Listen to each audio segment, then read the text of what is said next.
Buenos días compañeros, el día de hoy vamos a explicarles lo que son las leyes cristalográficas. El equipo está conformado por Gijón Locia Carlos Eduardo y Estrada Ramírez Víctor Manuel. Ahora vamos a explicarles. Esta ley establece que para cada sustancia cristalina los ángulos se forman dos caras siempre y cuando los sean los mismos. Si las condiciones se cristalizan cambian el cristal, puede variar la forma de desarrollarse, las caras irregularmente, pero estas se cortan siempre y cuando sean las mismas invariables. También depende de cada uno de los cristales de cómo se presenta. El estudio el estudio de la cristalografía le vamos a hablar de qué es lo que estudia esta ciencia, pues ocupa la forma y las propiedades de las sustancias cristalinas, además de estudiar las propiedades de los sólidos cristalinos para poder describir su estructura interna o atómica, además de sus diversas formas y su división en clases y sistemas. Ahora les hablamos de que puede variar los cristales, que es de lo que le estamos hablando, pues puede variar su forma, además de sus materiales, pero todos contienen una forma muy particular. De eso es ahora les van a hablar de los ángulos interfaciales mi compañero Víctor Manuel.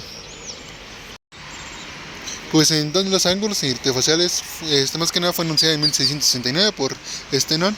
Establece que en una misma especie mineral los ángulos diedros formados entre las caras son iguales, aunque dichas caras pueden variar en cuanto a su forma y tamaño. Como podemos ver, también se le puede llamar como ángulo diedro, que consta de dos caras, que se forma aproximadamente un ángulo de 60 grados.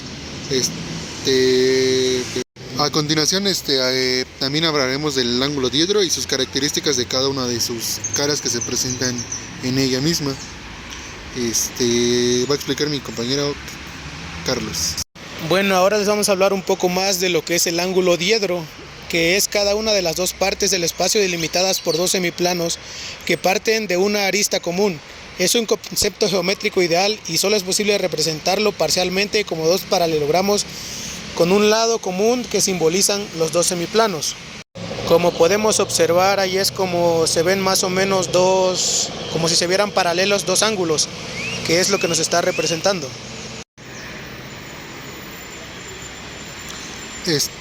Vamos a hablar de su clasificación según su medida. Consiste del ángulo agudo, consiste de dos caras, que en esta sería la cara azul y la cara amarilla, que forman aproximadamente un ángulo de 60 grados, como ya se había mencionado. El recto, como él mismo lo dice, forma un ángulo de 90 grados. El obtuso, que forma aproximadamente uno de 120.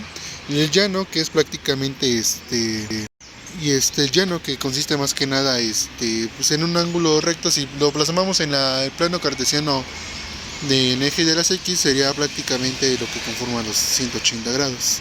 Entonces sería dependiendo más que nada de cada uno de los cristales que se presenten.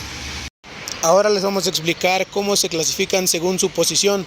Pues existen los consecutivos, que como pueden observar los ángulos van de uno en uno hacia arriba. También encontramos a los complementarios, que sus ángulos juntos llegan a medir 90 grados. También encontramos a los suplementarios, que sus ángulos llegan a medir 180 grados. Y encontramos a los opuestos, que se genera una intersección entre ellos, así como podemos ver en la imagen. Decimos que para hablar del teorema de Pitágoras, en el espacio tenemos que calcular la hipotenusa en este caso. Entonces sería hipotenusa es igual a la raíz cuadrada de cada uno de sus lados, que sería a cuadrada más b cuadrada más c cuadrada. Y es así como se denomina este teorema de Pitágoras en cierto espacio.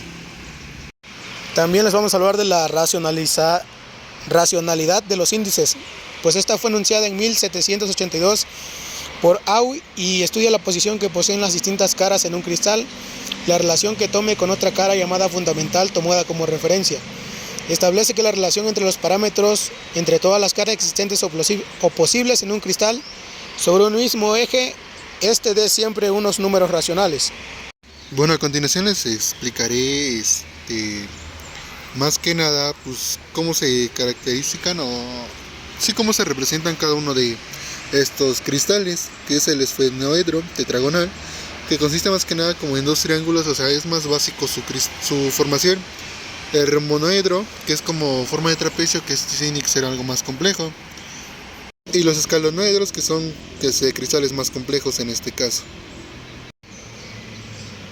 Ahora vamos a hablarle de la simetría, que es la que se establece en un cristal, el grado de simetría que presenta un conjunto formado por cualquiera de sus caras. Este permanece invariable aunque no se combine con otro cuando aparecen caras nuevas. Bueno, todos sabemos lo que es la simetría, que es ver una figura con dos lados iguales, y a eso es a lo que corresponde dentro de los cristales. A continuación, hablaremos de los grupos de simetría. En este caso existen 3 tipos. La reflexión sobre un plano, que es un elemento de simetría que produce una imagen especular a un objeto con respecto a un plano. La rotación alrededor de un eje, que en esta se hace girar el cristal alrededor de un plano, generando uno o más repeticiones de dicho cristal. Como podemos visualizar en las imágenes de al lado, pues son como ciertos puntos que se rodean a un cierto cristal que forma cada uno de estos. Y por último tenemos la inversión alrededor de un centro, que implica el trazado de líneas imaginarias y que pasan por el centro de inversión, llegando a tener distancias iguales a las de otro centro. Pues este sería el último grupo de la simetría.